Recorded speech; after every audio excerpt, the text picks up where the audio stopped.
오늘 우리가 함께 파헤쳐 볼 책, 바로 The First입니다. 이 책은요, 우리가 부에 대해 가지고 있던 생각들을 아주 그냥 정면으로 부숴버립니다. 돈과 시간에 대한 규칙을 완전히 새로 쓰게 만드는 책인데요. 그 핵심 속으로 지금 바로 들어가 보시죠. 아, 이거 그냥 또 하나의 재테크 책 아니야? 하실 수도 있는데 전혀 아닙니다. 이건 우리 삶의 전략 자체를 다시 생각하게 만드는 그런 책이에요.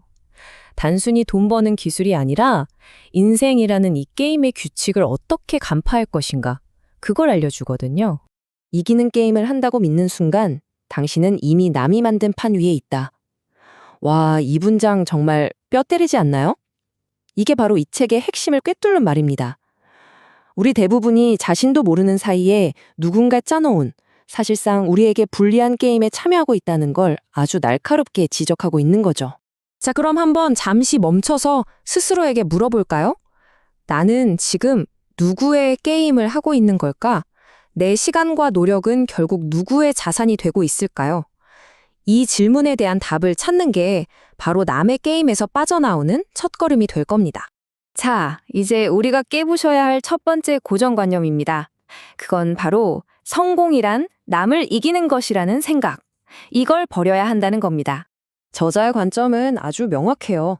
다른 사람이랑 나를 비교하는 거, 그거 자체가 그냥 잘못된 출발점이라는 거예요. 저 사람은 저 사람의 게임을 하고 있는 거고, 우리는 우리의 게임을 해야 한다는 거죠. 이렇게 자신만의 게임을 하는 사람을 이 책에서는 단독자라고 부릅니다. 여기서 진짜 중요한 건 단독자가 외톨이나 고립된 사람을 뜻하는 게 아니라는 점이에요. 다른 사람 시선이나 사회가 정해놓은 규칙이 아니라 오직 나만의 원칙으로 생각하고 행동하는 사람, 그런 독립적인 사상가를 말하는 거죠. 자, 다음으로 넘어가 볼까요? 이번에 깨부술 신화는 바로 그 유명한 하면 된다 정신, 일종의 헛슬 문화죠. 굳은 결심만 있으면 뭐든지 바꿀 수 있다는 그 믿음 말이에요. 저자는 아주 단호하게 말합니다. 인간을 바꾸는 건 결심이 아니라 환경이다. 우리가 매년 새해 다짐하고 작심삼일로 깬다는 이유, 여기에 대한 너무나 명쾌한 답 아닌가요?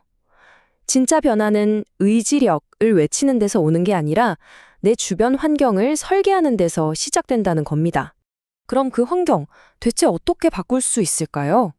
책에서는 아주 구체적인 방법 3가지를 알려줍니다. 시간을 다르게 쓰고, 사는 곳을 바꾸고, 만나는 사람을 바꾸는 것. 이 3가지가 바로 우리 생각을 만드는 물리적, 사회적 환경을 직접적으로 바꿀 수 있는 가장 강력한 방법이라는 거죠. 바로 이 지점에서 환경이라는 개념이 자산과 딱 연결됩니다. 우리가 흔히 안정적이야 라고 말하는 그 익숙함 속에 머무는 것, 그게 사실은 가장 조용하게 하지만 확실하게 자산 격차를 벌이는 원인이라고 경고하고 있어요. 그러니까요. 그냥 주어진 환경에 수동적으로 적응하면서 살지 말라는 겁니다. 아주 전략적으로 나에게 유리한 환경을 적극적으로 선택하고 만들어가라는 조언이죠. 자, 이제 3번째. 어쩌면 이 책에서 가장 중요한 생각의 전환일 수 있겠네요. 바로 돈이 진짜 무엇을 위해 존재하는가, 이걸 다시 생각해 보는 겁니다. 책은 우리에게 자본주의의 좀 불편한 진실 하나를 툭 던집니다. 적게 일하는 사람이 더 많이 버는 구조라는 거죠. 이 말은 우리가 너무나 당연하게 생각했던 일한 시간만큼 번다는 공식을 완전히 뒤집어 버리는 거예요. 이걸 보세요.